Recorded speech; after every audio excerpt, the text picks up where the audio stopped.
नमस्कार साथियों, वेदांश की कहानियाँ यूट्यूब चैनल में आपका स्वागत है। एक बार सत्यभामा ने श्री कृष्ण से पूछा, मैं आपको कैसी लगती हूँ? श्री कृष्ण ने कहा, तुम मुझे नमक जैसी लगती हो। सत्यभामा इस तुलना को सुनकर क्रुद्ध हो गई। मेरी तुलना भी की तो किससे? आपको इस संपूर्ण विश्व में मेरी तुलना करने के लिए और कोई पदार्थ नहीं मिला। श्री कृष्ण ने उस समय तो किसी तरह सत्यभामा को मना लिया और उनका क्रोध शांत कर दिया। कुछ दिन पश्चात श्री कृष्ण ने अपने महल में एक भोज का आयोजन किया। 56 भोग की व्यवस्था हुई। सर्वप्रथम सत्यभामा से भोजन प्रारंभ करने का आग्रह किया।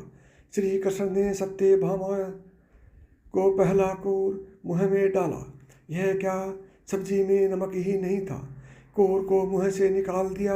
फिर दूसरा कोर हलवे का मुँह में डाला और फिर उसे चबाते चबाते बुरा सा मुँह बनाया और फिर पानी की सहायता से किसी तरह मुँह से उतारा। अब तीसरा कोर फिर कचौरी का मुँह में डाला और फिर आग थू। तब तक सत्यभामा का तारा 7वें आसमान पर पहुंच चुका था। जोर से चीखी, किसने बनाई है यह रसोई? सत्यभामा की आवाज़ सुनकर श्री कृष्ण दौड़ते हुए सत्यभामा के पास आए और पूछा, क्या हुआ देवी? कुछ गड़बड़ हो गई क्या? इतनी क्रोधित क्यों हो? तुम्हारा चेहरा इतना तमतमा क्यों रहा है? क्या हो गया? सत्यभामा ने कहा, किसने कहा था कि आपको भोज का आयोजन करने को? इस तरह बिना नमक की कोई रसोई बनती है? किसी वस्तु में नमक नहीं है, मीठे में शक्कर नहीं है, एक कोर नहीं पाया गया।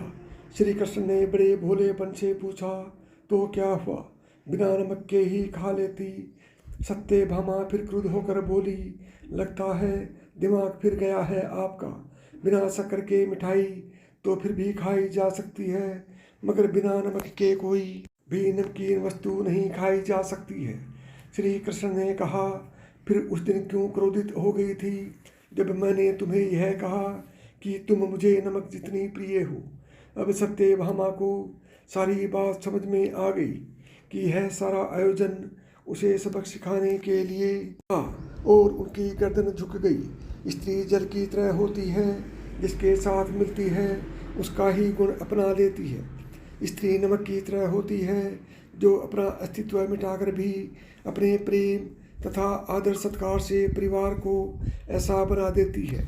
माला तो आप सबने देखी होगी, तरह तरह के फूल पिरोए हुए, पर शायद कभी किसी ने अच्छी से अच्छी माला के अदर से उस सूत को देखा होगा, जिसने उन सुंदर सुंदर फूलों को एक साथ बांध कर रखा है। लोग प्रशंसा तो उस माला की करते हैं तो दिखाई देती है, मगर तब उन्हें उस सूत की याद नहीं आती, जो अगर टूट जाए तो सारे फूल इधर उधर बिखर जाते हैं। स्त्री उस सूत की तरह होती है, जो बिना किसी चाह के, बिना किसी कामना के, बिना किसी पहचान के अपना सर्वस्व खोकर भी किसी को जान पहचान की मोहताज नहीं होती। और शायद इसीलिए दुनिया राम के पहले सीता को और श्याम के पहले राधे को याद करती है।